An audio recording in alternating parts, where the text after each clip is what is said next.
Hello students, आज मैं आप सभी को पढ़ा रहा हूँ क्लास फिफ्थ की गणित का जादू का चैप्टर 10। इसका पार्ट 1 चैनल के प्लेलिस्ट पे अपलोड है। आज मैं पढ़ाने जा रहा हूँ इस चैप्टर का पार्ट 2। तो चलो स्टार्ट करते हैं।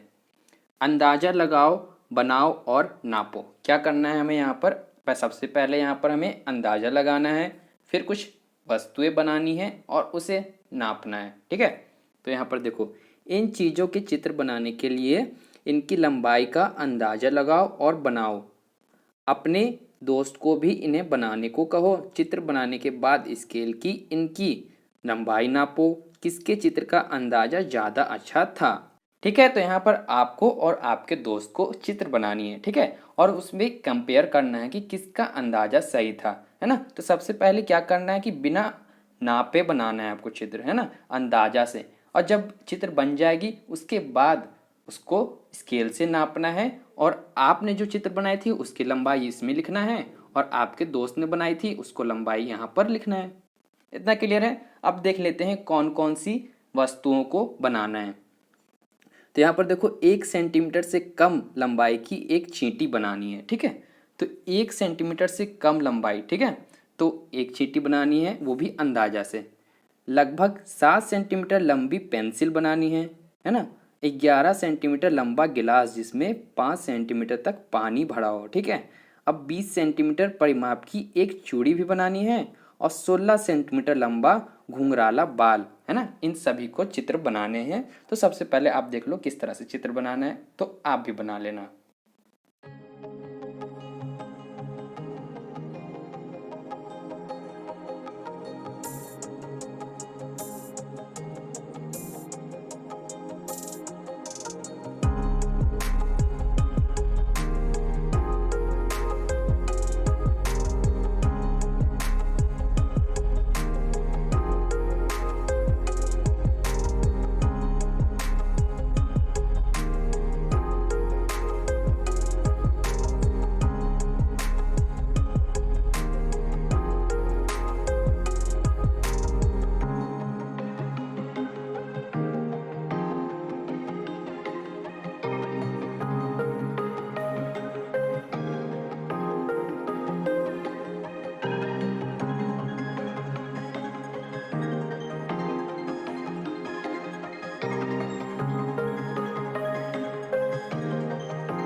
ठीक है, तो इस तरह से आप भी बना सकते हो उसके चित्र और बनाकर उसकी लंबाई यहाँ पर लिख सकते हो, है ना।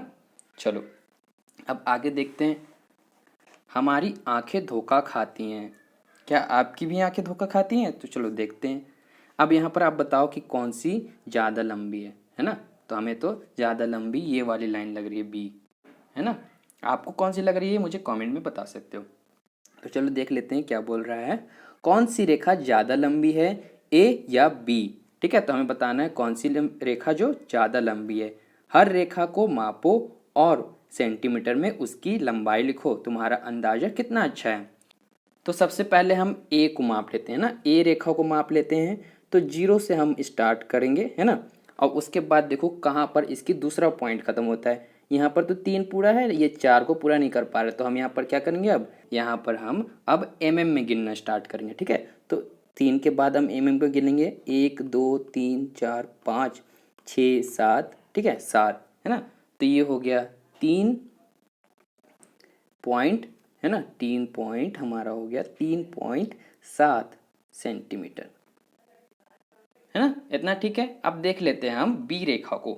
बी रेखा को हम माप लेते हैं, 0 से स्टार्ट करेंगे।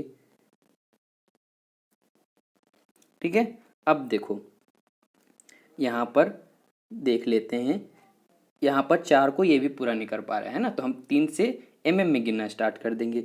1 2 3 4 5 6 7 8 9, है ना, 9, यानी कि ये 3.9 सेंटीमीटर। ठीक है, तो इसमें से बी वाला है वो बड़ा है। ठीक है। अब यहाँ पर देखो तो दो रेखा और है, यहाँ पर सी और डी है ना, सी और डी है। कौन सी रेखा ज़्यादा लंबी है, सी या डी?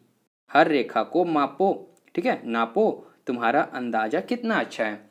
तो आप पहले बताओ कौन सा रेखा जो लंबी लग रही है आपको, सी या डी? तो मुझे तो सी लग रही है ना। तो यहाँ पर नाप कर देख लेते हैं। 0 पर हम स्टार्ट करेंगे और देखेंगे दूसरा पॉइंट कहाँ पर ख़त्म होता है ना।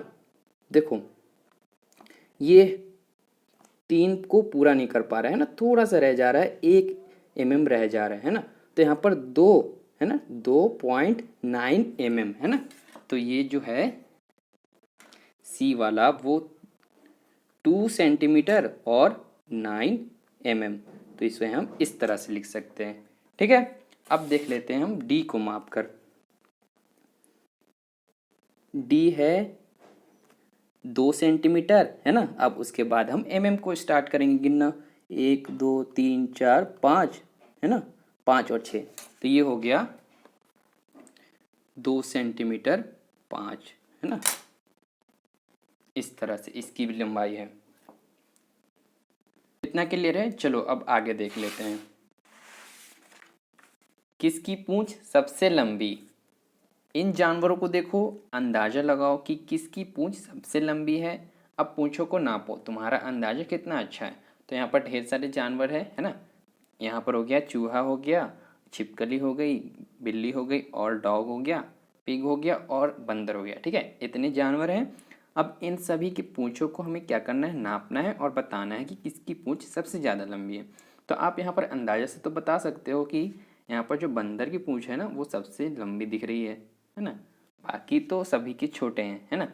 तो यहाँ पर हम नाप कर देख लेते हैं किसकी पूंछ सबसे ज़्यादा लंबी है। देखो पिग का लगभग यहाँ पर राउंड है, तो लगभग इसको हम बोल सकते हैं 1 सेंटीमीटर है ना। तो इसका हो जाएगा 1 सेंटीमीटर। और बंदर का भी देख लेते हैं, बंदर का है 2 सेंटीमीटर, ठीक है, इसका है 2 सेंटीमीटर। अब देखो छिपकली का भी देख लेते हैं हम। छिपकली का है 1 सेंटीमीटर है ना, 1 सेंटीमीटर है इसका भी, तो इसका भी 1 सेंटीमीटर लिख लेते हैं। और इसका तो लग रहा है हमें आधा सेंटीमीटर होना चाहिए, हाँ 4 है ना, 0.4 सेंटीमीटर है इसका, 0.4 सेंटीमीटर। और इस बिल्ली का भी नाप कर देख लेते हैं। बिल्ली का है 9 है ना, 0.9 सेंटीमीटर, 0.9 सेंटीमीटर। अब चूहे का भी लास्ट में नाप लेते हैं। यहाँ पर देखो चूहे का है 1 सेंटीमीटर, ठीक है, तो चूहा का भी हो गया 1 सेंटीमीटर ना। तो यहाँ पर देखोगे तो सबसे लंबी जो पूंछ है वो हो जाती है बंदर की, है ना। तो बंदर की कितनी थी, 2 सेंटीमीटर, ठीक है। इतना क्लियर है। चलो सबसे लंबा नोट है ना, सबसे लंबा नोट, यहाँ पर देखो 100 रुपये का नोट दिया हुआ है। 100 रुपये का नोट की लंबाई कितनी होगी, अंदाजा लगाओ। अब स्केल से मापो, ठीक है। तो आप अंदाजा से बता सकते हो कि कितनी लंबाई होगी, है ना। अब और वस्तु की लंबाई और चौड़ाई का अंदाजा लगाओ, ठीक है। यहाँ पर देखो ढेर सारी वस्तुएं दी गई है जिसकी हमें अंदाजा से बताना है चौड़ाई और उसकी लंबाई। फिर उन्हें नापो, ठीक है। अब उसे नापना भी है और अपने अंदाज और अपने नाप के बीच में अंतर पता करो, है ना। तो यहाँ पर क्या करना है हमें, 100 रुपये का जो नोट है उसकी हमें लंबाई और चौड़ाई अंदाजा से सबसे पहले लिख लेनी है। फिर उसके बाद क्या करना है, स्केल से लिखना है, ठीक है, स्केल से नाप कर लिखना है। अब उस दोनों को घटाओगे तो हमें पता चलेगा कि हमारे अंदाजा और नाप में कितना फ़र्क है ना। तो हमने नापा 100 रुपये के नोट की लंबाई थी 14.1 सेंटीमीटर और उसकी चौड़ाई थी 6.6 सेंटीमीटर। इतना क्लियर है। तो सबसे पहले मैं आपको नोट की लंबाई और चौड़ाई नाप कर दिखा देता हूँ कि किस तरह से आप नापोगे। देखो ये हो गया हमारा 100 रुपये का नोट, है ना। अब इसको हम नाप कर देख लेते हैं। तो आप कहाँ से स्टार्ट करोगे, देखो यहाँ पर आप 0 से स्टार्ट करोगे, ठीक है, यहाँ पे आप 0 से स्टार्ट करोगे, है ना। अब यहाँ पर देखो 14 सेंटीमीटर तो पूरा हो रहा है, ठीक है। अब यहाँ पर देखोगे तो छोटा सा जो है लाइन है ना वो एक लाइन और बढ़ रहा है, ठीक है। तो हम इसे 14.1 सेंटीमीटर लिख सकते हैं, है ना। तो इसे भी हमने इस तरह से लिखा है, लंबाई हो गई। अब देख लेते हैं इसकी चौड़ाई कितनी है ना। 0 से हम स्टार्ट करेंगे और देखो 6 सेंटीमीटर है ना। अब उसके बाद क्या करेंगे, हम में गिनना स्टार्ट कर देंगे, 1 2 3 4 5 6, ठीक है। तो यहाँ पर 6.6 सेंटीमीटर हो रहा है। तो यहाँ पर भी हमने इसकी चौड़ाई 6.6 सेंटीमीटर लिखी है, ठीक है। अब यहाँ पर आप अंदाजा से कुछ भी लिख सकते हो, है ना। अंदाजा से इसकी चौड़ाई आप लिख सकते हो 14, है ना, 14.2 सेंटीमीटर लिख सकते हो आप चाहो तो, ठीक है। आप कुछ भी अंदाजा से लिख सकते हो, है ना। और यहाँ पर इसकी चौड़ाई आप लिख सकते हो 6.5 सेंटीमीटर, इस तरह से, ठीक है। इतना क्लियर है। इस तरह से आपको भी नोट की लंबाई नाप कर यहाँ पर लिखना है। और इन दोनों को घटा दोगे ना, है ना, इन दोनों के घटा देने के बाद आपको अंतर पता चल जाएगा, ठीक है। तो मैं आपको घटा कर भी दिखा देता हूँ, है ना। चलो, तो यहाँ पर हम देख लेते हैं चौड़ाई सबसे पहले, ठीक है। यहाँ पर हम लिख लेते हैं अंदाजा, ठीक है। तो यहाँ पर देखो 14.2, ठीक है। और यहाँ पर ये हो गई इसकी चौड़ाई, है ना। अब यहाँ पर देख लेते हैं हम जो नाप था ना उसका हम देख लेते हैं।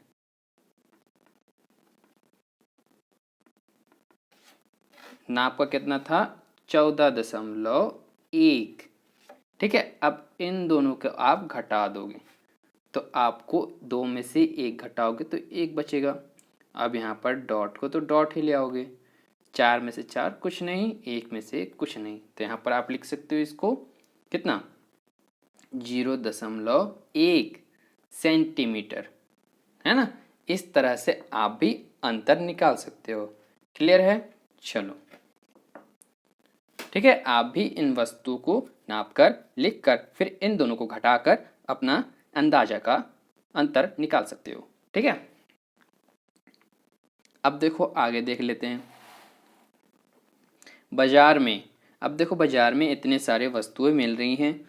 अब यहाँ पर देखो तो एक घड़ी है, ठीक है। घड़ी की कीमत कितनी है, 567 रुपये, है ना। 567 रुपये 25 पैसे, है ना। अब यहाँ पर देखो अंडा है, तो एक अंडे का दाम कितना है, 2.5 रुपये, ठीक है। हम इसको 2.5 रुपये पढ़ सकते हैं, है ना। 2 रुपये 50 पैसे को हम 2.5 रुपये पढ़ सकते हैं।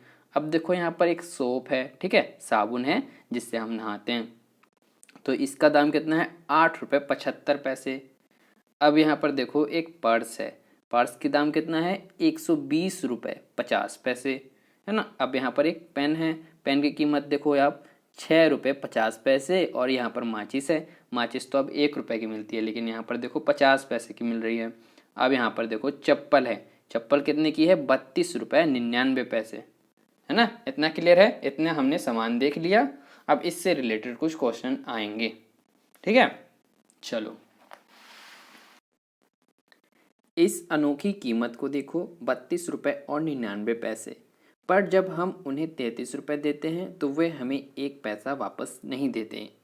ये 1 पैसा कम दिखाकर हमें उल्लू बनाते हैं, ठीक है। तो आपने इस तरह का दाम देखो, इस चप्पल का दाम है ना, 32 रुपये 99 पैसे, ठीक है। अगर आप दुकानदार को कितना दोगे, आप दुकानदार को दोगे 33 रुपये, है ना। 33 रुपये दोगे तो वो दुकानदार 1 पैसे आपको वापस नहीं करेगा। लेकिन आप इसका दाम क्या बताओगे कि 32 रुपये है, लेकिन आपको देने पड़ते हैं कितना, 33 रुपये देने पड़ते हैं, है ना। आप अधिकतर इस तरह के दाम आप मोबाइल पे भी देखते हो, 14,999, 15,999, 16,999, ठीक है। अब जो 15,000 का जो मोबाइल है उसका दाम कितना होता है, 14,999, ठीक है। अब उसमें आपको 1 रुपये सिर्फ कम कर दिया जाता है ना। 15,000 के मोबाइल का दाम सिर्फ 1 रुपये कम कर दिया जाता है और उसे आप कहने लगते हो 14,000 का, है ना। इस तरह से वे दुकानदार हमें उल्लू बनाते हैं। एक पैसा 1 रुपए का कौन सा भाग है? तो सबसे पहले देखते हैं कि 1 रुपए में 100 पैसे होते हैं, है ना। देखो 1 रुपए में 100 पैसे होते हैं, एक पैसा की बात हो रही है, ठीक है। तो 1 रुपए में तो 100 पैसे होते हैं, इतना क्लियर है। अब 1 रुपए की बात हो रही है तो हम एक इस तरह से लिख लेते हैं, है ना, ठीक है। अब इसे हम किस तरह से बोल सकते हैं, ठीक है। तो हम इसे कह सकते हैं 1/100वां भाग, क्योंकि एक की बात हो रही है तो 1/100वां भाग हो गया। अगर 2 की बात होती 2/100वां भाग, है ना। इतना क्लियर है। चलो, एक पैसा 1 रुपए का 1/100वां भाग है ना। इसे लिखा जा सकता है 0.01 रुपए, ठीक है। अब देखो ये 1/100 है ना। अब इसे हम किस तरह से हम चेंज कर सकते हैं दशमलव में। तो देखो यहाँ पर 2 जीरो है, ठीक है, यहाँ पर 2 जीरो है, इसको पहले एक लिख लेते हैं। यहाँ पर 2 जीरो है तो दो संख्या के बाद हमें डॉट लगा देना है, ठीक है। सिंपल सा, दो संख्या के बाद हमें डॉट लगाना है। तो देखोगे आप एक दो जीरो है ना, तो दो संख्या के बाद डॉट लगाएंगे। अगर यहाँ पर 3 जीरो होता तो यहाँ पर हम 3 संख्या के बाद डॉट लगाते, लेकिन आप यहाँ पर देखोगे तो यहाँ पर सिर्फ एक ही संख्या है। इसे हम दो संख्या में किस तरह से लिख सकते हैं, तो यहाँ पर सिंपल सा हम एक जीरो लगा देंगे तो ये दो संख्या हो जाएगा, और यह संख्या में कोई चेंज भी नहीं होगा, है ना। ये एक पहले भी था और अभी भी एक ही है ना। तो इसे हम इस तरह से लिख सकते हैं, ठीक है। तो ये हो गई दो संख्या। अब दो संख्या के बाद क्या करना है, हमें डॉट लगाना है इस तरह से, ठीक है ना। अब देखो इसे हम इस तरह से लिख सकते हैं .01, है ना। अब यहाँ पर आप एक जीरो लगा दो, दो जीरो लगा दो, कोई चेंजेस नहीं आएगा, है ना। ये एक एक नहीं रहेगा, ठीक है। तो ठीक है, अब यहाँ पर आप इस तरह से चेंज कर सकते हो।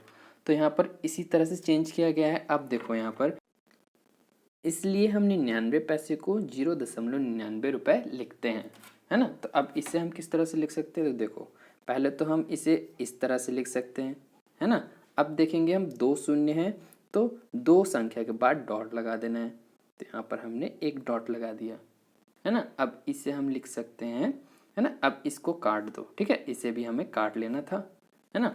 अब यहाँ पर काट दोगे आप और इसे लिख सकते हो आप, जीरो लगा सकते हो, है ना, जीरो लगा दो, कोई दिक्कत नहीं है। 99, ठीक है। तो ये हो गया पैसे, ठीक है, ये पैसे हो गए। या फिर आप इसे रुपए भी लिख सकते हो, है ना। अगर ये आप 0.99 रुपए इसे बोल सकते हो, पैसे नहीं बोल सकते। अगर आप इस डॉट को हटा लोगे तब इसे आप पैसे बोल सकते हो। अगर आप डॉट लगा रहे हो तो इसे आपको रुपए बोलना पड़ेगा, ठीक है। इतना क्लियर है। चलो, माचिस की डिब्बी कितने पैसे की आती है। तो देखो आप, माचिस की डिब्बी कितने की थी, 50 पैसे की, है ना। तो यहाँ पर पैसे पूछा है तो 50 लिखोगे, ठीक है। अगर यहाँ पर रुपए में पूछता तो हम लिखते यहाँ पर 0.50 रुपए, ठीक है। तो हम यहाँ पर क्या लिखेंगे, 50 पैसे, ठीक है। अब यहाँ पर देखो, माचिस की कितनी डिब्बी 2.5 रुपए में ली जा सकती है ना। तो इसे समझने के लिए आप देखो, तो सबसे पहले हम यहाँ पर लिखेंगे एक माचिस की डिब्बी का दाम 0.50 रुपए, ठीक है। अब इसके बाद लिखेंगे 2.5 रुपए में कुल माचिस ली जा सकती है। तो यहाँ पर हमें क्या करना होगा, माचिस की जो डिब्बी का दाम है 50 पैसे है ना। तो हम क्या करेंगे, सिंपल सा 2.5 रुपए में 50 पैसे को भाग कर देंगे तो हमें पता चल जाएगा कि 2.5 रुपए में कितनी माचिस की डिब्बी ली जा सकती है ना। तो यहाँ पर लिख लेंगे हम 0.50 भागे 2.5 रुपए, ठीक है। अब इसको हम भाग करते हैं तो 50 को हम रखेंगे बाहर और 2.5 रुपए को रखेंगे अंदर, है ना। अब यहाँ पर सबसे पहले हम डॉट और ये डॉट को हम कैंसिल कर देंगे, तो ये हो जाएगा 50 और ये हो जाएगा 250 रुपये। अब 50 250 रुपये में 5 बार जाता है ना। तो यहाँ पर हम लिख लेंगे ऊपर सबसे पहले 5 और फिर यहाँ पर नीचे लिखेंगे जिस संख्या में भाग गया है वो हो गया 250 रुपये। अब यहाँ पर घटाओगे आप तो 0 को 0 से घटाओगे तो कुछ नहीं मिलेगा, 5 को 5 से घटाओगे तो भी कुछ नहीं मिलेगा, और 2 को 2 से घटाओगे तो भी कुछ नहीं मिलेगा। तो आंसर क्या आ जाता है? आंसर आ जाता है 5। तो हम यहाँ पर लिख सकते हैं कि 2.5 रुपये में 5 माचिस की डिब्बी ली जा सकती है। ठीक है, आ गया समझ में? अब यहाँ पर देखो एक साबुन की टिकिया का कितना दाम है ना? तो देखो यहाँ पर एक साबुन की टिकिया का दाम है 8 रुपये 75 पैसे। ठीक है, तो हम यहाँ पर लिख लेते हैं 8.75। अब इसे पैसे नहीं लिखेंगे क्योंकि हमने यहाँ पर डॉट का उपयोग किया है, तो इसे हम लिखेंगे रुपए। क्लियर है? हाँ। अरुण एक साबुन खरीदना चाहता है। उसके पास एक 5 रुपए का सिक्का है, 2 1 रुपए के सिक्के हैं और 4 50 पैसे के सिक्के हैं। उसे कितने पैसे वापस मिलेंगे? रुपए में लिखो। ठीक है, तो चलो इसको हम समझ लेते हैं। 5 रुपए का एक सिक्का है, इसलिए हम इसे लिखेंगे 5 गुना 1। अब गुना करने पर हमें प्राप्त होगा 5 रुपए। अब यहाँ पर 1 रुपए का 2 सिक्का है, तो इसे हम लिखेंगे 1 गुना 2। अब गुना करोगे तो 2 रुपए प्राप्त होगा। और यहाँ पर 50 पैसे के 4 सिक्के हैं, इसलिए हम इसे लिख सकते हैं 0.50 गुना 4। ये भी हो जाएगा 2 रुपए। अब क्या करना है हमें? इन सभी रुपए को जोड़ देंगे तो हमें पता चल जाएगा कि अरुण के पास टोटल कितने रुपए हैं। तो चलो हम जोड़कर देख लेते हैं। तो यहाँ पर 5 रुपए और 2 रुपए 7 रुपए और 7 और 2 हो गया 9 रुपए। ठीक है, तो यहाँ पर टोटल उसके पास 9 रुपए हैं। तो अब हम यहाँ पर लिख सकते हैं कि अरुण के पास कुल 9 रुपए हैं और साबुन का दाम 8.75 रुपए हैं। ठीक है, तो अब यहाँ पर क्या करेगा अरुण? अगर दुकानदार वाले के पास जाता है और 9 रुपए देता है तो दुकानदार वाला साबुन का दाम घटाकर जितने पैसे बचेंगे उसे वापस दे देगा। तो यहाँ पर हमें पता चल रहा है कि यहाँ पर माइनस किया जा रहा है। ठीक है, तो हम भी माइनस कर लेंगे। तो सबसे पहले लिखेंगे हम उसे कुल पैसे वापस मिले। तो यहाँ पर देखो आप, एक साइड में मैं रुपए लिखूंगा और दूसरे साइड में पैसे लिखूंगा। तो उसके पास थे 9 रुपए और साबुन का दाम हो गया 8.75 पैसे। अब यहाँ पर आप देखोगे कि 5 और 7 के ऊपर कोई संख्या नहीं है, तो किस संख्या में हम घटाएंगे, है ना? तो यहाँ पर हम लिख सकते हैं यहाँ पर 0 0। ठीक है, अब यहाँ पर 0 0 लिखने से 9 में कोई भी चेंज नहीं आएगा, 9 रुपए ही रहेगा, है ना? ठीक है, अब हमें यहाँ पर घटाना है। तो देखो 5 को आप 0 से घटाओगे तो नहीं घटेगा क्योंकि ये 0 संख्या जो छोटी है 5 से। ठीक है, अब ये 0 आगे वाले से मांगेगा 1। अब यहाँ पर देखोगे तो ये खुद 0 है। ठीक है, तो ये 9 से मांगेगा 1, तो 9 हो जाएगा 8। ठीक है, अब ये हो गया 10। अब 10 ये दे देगा बगल वाले को तो हो जाएगा ये खुद 9, है ना? और ये हो जाएगा 10। अब 10 में से 5 घटाओगे तो 5 बचेगा और 9 में से 7 घटाओगे तो बचेगा 2। ठीक है, अब 8 में से 8 घटाओगे तो कुछ नहीं बचेगा, है ना? तो यहाँ पर आंसर क्या आ जाता है? आंसर आ जाता है 25 पैसे। ठीक है, आई होप आपको समझ में आया होगा। अब हम 5वां क्वेश्चन का देख लेते हैं। एक अंडा 2.5 रुपए का है। ठीक है, एक अंडा 2.5 रुपए का है। एक दर्जन, ठीक है, एक दर्जन और आधा दर्जन, ठीक है, एक दर्जन और आधा दर्जन अंडे कितने रुपए के होंगे, है ना? इसे हम 1.5 दर्जन भी कह सकते हैं। ठीक है, इसे हम 1.5 दर्जन भी कह सकते हैं, है ना? तो चलो हम इसे भी समझ लेते हैं। तो सबसे पहले हम देख लेते हैं कि 1.5 दर्जन में अंडे कितने होते हैं, है ना? तो सबसे पहले हम लिख लेंगे एक दर्जन अंडे बराबर 12 और आधा दर्जन अंडे बराबर 6। अब इन दोनों को जोड़ देंगे तो हो जाएगा 1.5 दर्जन, है ना? एक और आधा मिलाकर ही होता है ना 1.5। ठीक है, तो अब यहाँ पर हम क्या लिखेंगे? कुल अंडे बराबर 12 प्लस 6 बराबर 18। यहाँ पर हमें पता चल गया कि टोटल अंडे कितने हैं? 18, है ना? अब उसके बाद देखो एक अंडे का मूल्य है 2.5 रुपए, है ना? तो हमें 18 अंडों का दाम पता करना है ना? 18 अंडे मतलब 1.5 दर्जन अंडे। तो यहाँ पर हम लिखेंगे 1.5 दर्जन अंडे का मूल्य बराबर 2.50 गुना 18। ठीक है, इसे हमें गुना करना है। अब यहाँ पर 2.50 गुना 18। अब यहाँ पर 8 को आप 0 से गुना करोगे तो 0 आएगा। 8 को आप 5 से गुना करोगे तो 40 आएगा। 40 का 0 यहाँ और हासिल 4। अब 8 को आप 2 से गुना करोगे तो आएगा 16। 16 में 4 जोड़ दोगे तो हो जाएगा 20। ठीक है, अब यहाँ पर हम आ जाते हैं नीचे, यहाँ पर क्रॉस लगा देते हैं और फिर यहाँ पर 1 को हम गुना करेंगे 0 से तो आएगा यहाँ पर 0। और 1 को 5 से गुना करोगे तो आएगा 5। 1 को अब 2 से गुना करोगे तो आएगा 2। अब यहाँ पर क्या करना है, हमें इन सभी को जोड़ देना है। तो आप यहाँ पर 0 को 0 और 0 0 0 और 0 और 5 5 और 2 2 हो गया यहाँ पर 4। अब यहाँ पर देखो आप कि कितने संख्या के बाद दशमलव था, तो 1 2 2 संख्या के बाद दशमलव था, तो यहाँ पर हम आंसर में भी 2 संख्या के बाद हम यहाँ पर दशमलव लगा देंगे, तो इसका आंसर आ जाएगा 45 रुपये। ठीक है। कनन, देखो अब ये जो है ना दीदी, वो कनन को क्या कह रही हैं, कनन 60 रुपये लो और 1.5 दर्जन अंडे खरीदो, बचे हुए पैसे से तुम कलम खरीद सकते हो। तो हमने यहाँ पर देखा कि 1.5 दर्जन जो अंडे थे वो 45 रुपये के आए।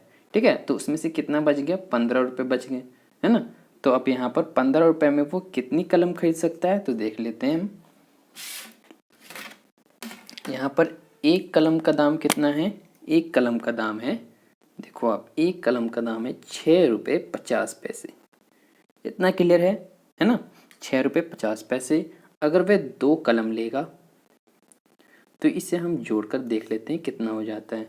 0 0 0 और 5 5 10 के हासिल 1। ठीक है, तो हम यहाँ पर 0 लिखेंगे और हासिल में 1 ले लेंगे। अब यहाँ पर डॉट डॉट को यहाँ पर ऐसे उतार लेंगे। अब यहाँ पर देखोगे तो ये हमारा जो एक जो बचा था ना, वो यहाँ पर जुड़ जाएगा। 6 6 12 है ना, 6 6 12 और 1 13 है ना। इस 13 1 को हमने जोड़ लिया तो ये 13 हो गया। तो यहाँ पर आप देखोगे कि ये 13 रुपये हो गए। ठीक है, और उसके पास थे 15 रुपये, तो 15 में हम 13 घटा लेंगे तो हमें पता चल जाएगा कि उसके पास कितने पैसे बचेंगे अगर वह 2 कलम खरीद लेता है तो भी। तो यहाँ पर देखो आप 5 में आप 3 को घटाओगे 2 बचेगा, 1 में 1 को घटाओगे तो कुछ नहीं बचेगा। तो आंसर कितना आया, 2 रुपये, है ना। तो उसके पास 2 रुपये बच जाएंगे। इतना क्लियर है। तो अब यहाँ पर हम लिख सकते हैं कि कनन कितने कलमें खरीद सकता है, कनन के पास कितने पैसे बचेंगे, तो 2 रुपये बचेंगे, है ना। उसके पास 2 रुपये बचेंगे और वो 2 कलम खरीद सकता है। ठीक है, इतना क्लियर है। चलो, क्या मैं 13 रुपये में 2 कलम खरीद सकती हूँ, तो हाँ, हमने भी देखा भी कि 13 रुपये में 2 कलम खरीद सकते हैं हम। 2 कलमों का दाम रुपये है ना, तो यहाँ पर खाली स्थान में हमें भर देना है 13 रुपये, इस तरह से। ठीक है, 13 रुपये क्या वह 2 कलमें खरीद सकती है, तो हाँ, वह 2 कलमें खरीद सकती है। इस चैप्टर का पार्ट 2 यहीं तक पढ़ेंगे। इसका अगला पार्ट पढ़ने के लिए आप चैनल के प्लेलिस्ट पर जाके देख सकते हो। तो मिलते हैं अगले वीडियो में। वीडियो अगर आपको हेल्पफुल लगी तो वीडियो को लाइक करें और चैनल को सब्सक्राइब करें। Thank you for watching.